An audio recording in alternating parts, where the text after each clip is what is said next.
Voy a ser claro, a mí me encantaría que esto fuera un anuncio hoy mismo, que se ha regresado a una política de acercamiento con Cuba y que el sufrimiento del pueblo cubano, dadas las tensiones en ambas orillas, comienza a relajarse para enfocarnos en cómo podemos construir una Cuba más democrática, más próspera y donde los cubanos tengan más oportunidades y vivan mejor.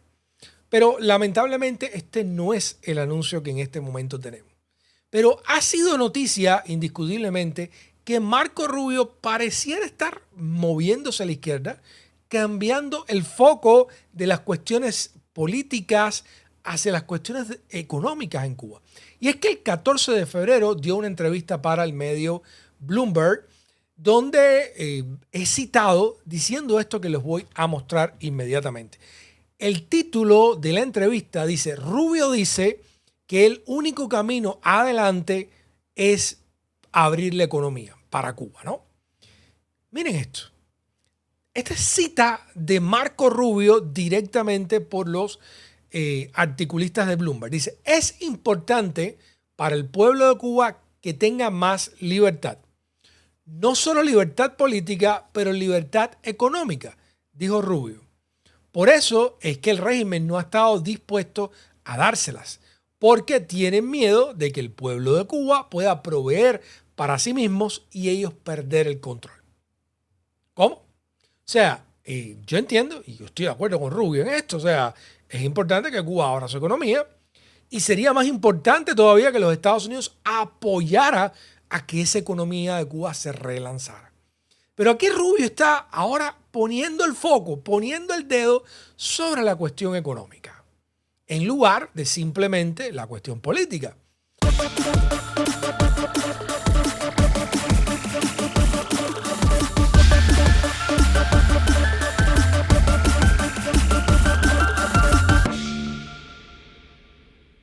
O sea, si vamos a seguir la retórica extremadamente radical que ha tenido esta facción de la comunidad cubana en los Estados Unidos, de que el único diálogo que hay que tener es el de cuándo se van, o sea, qué hora se van, por qué vuelo se van, cuánto se van, ¿no? Pero ahora Marco Rubio está dando una vía de que las tensiones y las presiones de Estados Unidos pudieran reducirse si Cuba conduce una apertura económica. Rubio menciona lo político, pero lo menciona. No es el foco, no es la intención, no es el camino único ni el que está priorizando visibilizar en esta entrevista. Continúa Rubio, aquí es otra cita que hace Bloomberg. Obviamente estas cuestiones requieren espacio y tiempo para hacerlo de la manera correcta, ha dicho. Ciertamente su disposición a comenzar con estas aperturas pues sería un potencial camino hacia adelante. Y para mostrar que no es solo mi lectura, les voy a mostrar la manera en que reaccionó el titular con el cual reaccionó el propio Miami Herald aquí del sur de la Florida. Dice: Rubio da una señal de que Cuba puede reformar su economía como una manera de suavizar las presiones de Estados Unidos. Esto es Obama. O sea, ustedes cambian un poco, nosotros cambiamos un poco, nosotros los apoyamos a ustedes para que la economía se relance, para que el pueblo esté en mejores condiciones. Y en definitiva, como dijo Obama, pues cuando los cubanos tienen la oportunidad de prosperar, prosperan, y les recomendó a los cubanos optar por la democracia y por no un sistema autoritario, precisamente para ampliar y potenciar esa capacidad de los cubanos. Pero eso es lo que quería básicamente hacer Obama, generar un escenario más favorable al cambio con los cubanos viviendo en mejores condiciones. Porque en las condiciones de una escasez y de subsistencia total es más difícil pensar en términos cívicos, es más difícil pensar en términos de valores. Usted lo que está pensando es en la cola del pollo, en sobrevivir o en irse o en escapar. Entonces, ahora Marco Rubio, que es hijo de esta facción muy radicalizada dentro de los Estados Unidos, pues pareciera estar siendo iluminado por la luz de la razón y ofreciendo un camino que no sea un baño de sangre en las calles de Cuba. Y eso, por supuesto, tiene que ser noticia. Y usted podrá decir, bueno, pero esto es una manera de Marco Rubio de y llegar con guante de seda para después. Todo eso es posible, dar el trancazo. Todo eso es posible. Y Marco Rubio es hijo precisamente de esta corriente radical que ahora mismo está dispuesto a partir el bebé en dos. Y yo le hago la pregunta a todos estos guerreros de las redes, ¿cuánto ustedes creen que van a tener el respaldo del mundo si mantienen este bloqueo energético, que como se ha dado en llamar, de impedir que entre petróleo a Cuba? Si no entra petróleo, los alimentos no se pueden sacar del surco, no se pueden transportar, no se pueden refrigerar. Hambruna. Si no entra petróleo, no se puede bombear agua, no hay agua potable, enfermedades. Si no entra petróleo, usted no puede energizar, o sea, mantener vivos los hospitales, crisis humanitaria. ¿Cuánto ustedes creen que el mundo está dispuesto a ver a Cuba gasatizarse, como dice un amigo periodista, sin decir nada, sin juzgar a las personas que están detrás de esto, exigiendo que entonces el gobierno se vaya, pero dispuestos a partir ese bebé en dos, dispuestos a que el pueblo ponga las muertes?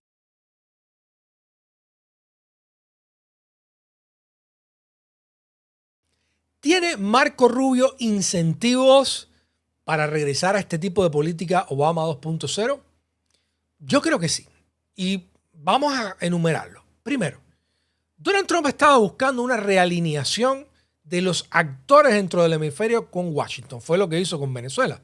O sea, no ha estado tan apurado por lograr la democracia en Venezuela como porque el gobierno interino de Venezuela, con los chavistas al mando, cumpla con las expectativas y con lo que espera Washington. Al respecto del petróleo, al respecto de ciertas cosas que están pasando en la región. O sea, la democracia no es una prioridad, pero sí es una prioridad quizás contener la influencia de adversarios como Rusia o China. Y en ese sentido, pues Trump ha estado dispuesto a decir, bueno, vamos a ver cuándo hacemos elecciones, pero lo importante es comenzar a retirar a estos adversarios y que Estados Unidos siga siendo aquí el que da las órdenes en el hemisferio. Un acercamiento con Cuba, decir, bueno, vamos ahora nosotros a ayudarte a relanzar la economía, pues pudiera realinear nuevamente a La Habana con Washington y hacer retirar un poco la influencia china o rusa en la región. O sea, sería un incentivo, estaría completamente coherente con la estrategia que ha planteado Donald Trump y le ofrecería un rédito político que presentar ante el propio electorado en este año electoral aquí en los Estados Unidos.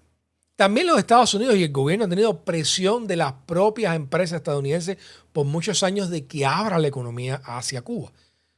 Empresas que quieren exportar productos alimenticios, empresas que quieren importar productos de Cuba. Esto ha sido un lobby significativo por las últimas décadas que únicamente ha sido vencido por la importancia electoral que tenía el sur de la Florida en la política nacional. Pero en un momento donde ya la Florida lo ganan los republicanos por 2 dígitos, pues ya ese 2% del voto electoral cubano no es tan importante y lo estamos viendo precisamente en cómo está siendo tratado la comunidad con las políticas migratorias de Donald Trump.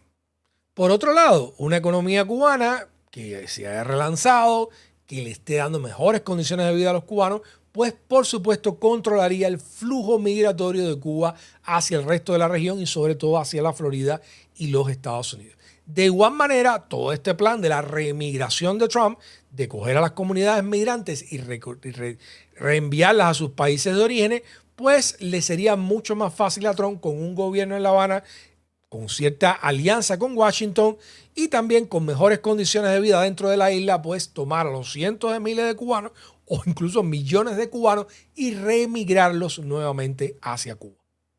Por otro lado, si se diera la estrategia o vamos a decir el escenario del baño de sangre en Cuba y los americanos tuvieran que intervenir, se van a encontrar con una isla devastada, que no va a ser suficiente con buscar actores privados para que inviertan en una isla en esas condiciones. El contribuyente estadounidense y el gobierno de Donald Trump van a tener que buscar como 100 billones de dólares para poder relanzar la infraestructura de ese país.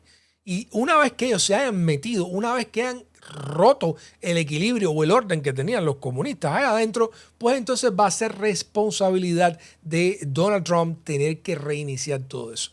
Van a presentarse ante el pueblo estadounidense y a decirle que tienen que pagar billones de dólares porque no queremos un vecino en la frontera sur en unas condiciones de haitianización o de descontrol que puedan poner incluso en peligro la seguridad de los Estados Unidos.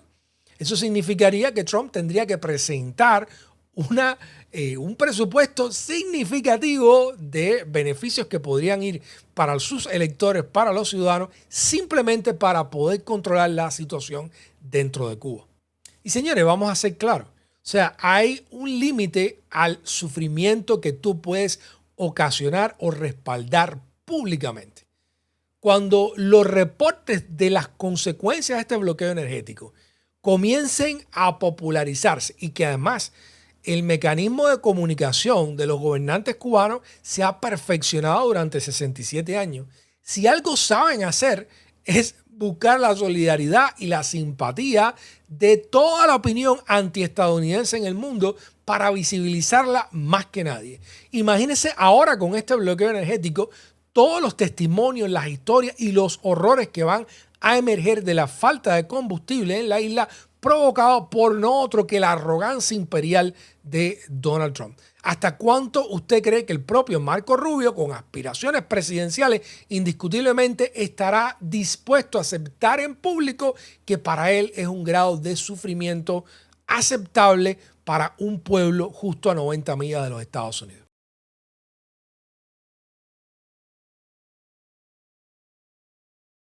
Y por último, aunque estoy seguro que hay muchos más incentivos, está la fatiga estratégica. Señores, más de 60 años con una política de aislamiento que no ha dado resultados tangibles.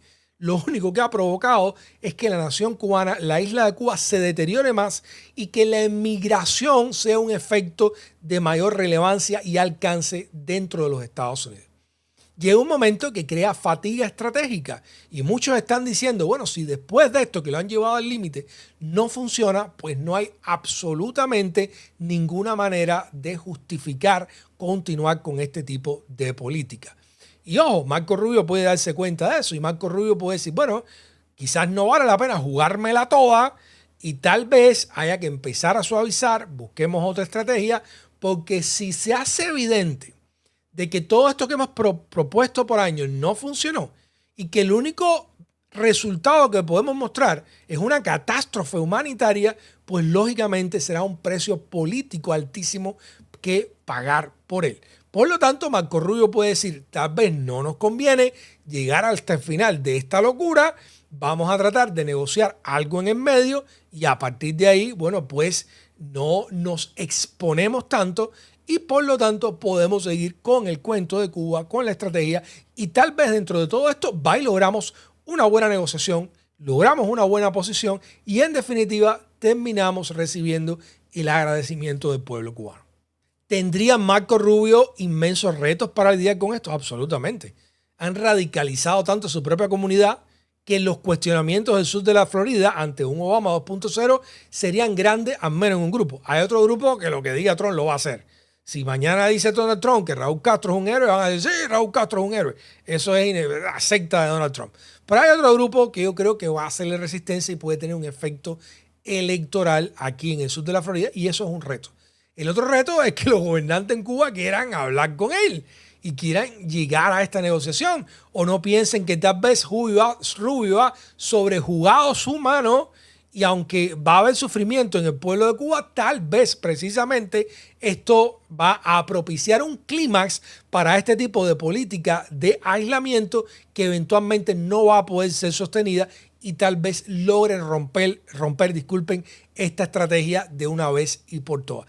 Sería un juego muy arriesgado de parte de los gobernantes cubanos, sería un juego muy costoso humanamente para todos nosotros, pero no se puede ignorar que tal vez sería algo que pudieran considerar y es un reto que tiene Marco Rubio para poder buscar una solución razonable a todo esto en lo que él mismo ha impulsado durante muchos años.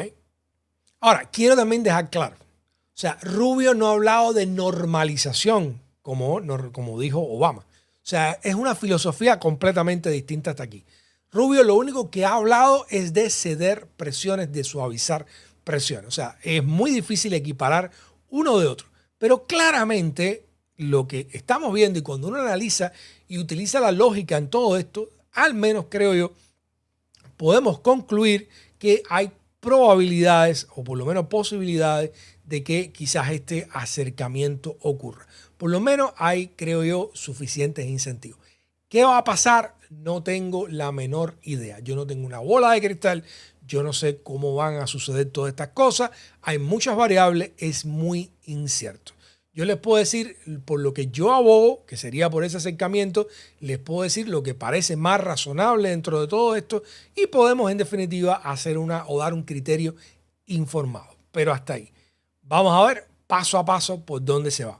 Yo soy Kenneth Roth, esto es 23 y Flagler. Si les gusta el contenido que hacemos, regálanos un like, suscríbete, nos vemos bien pronto.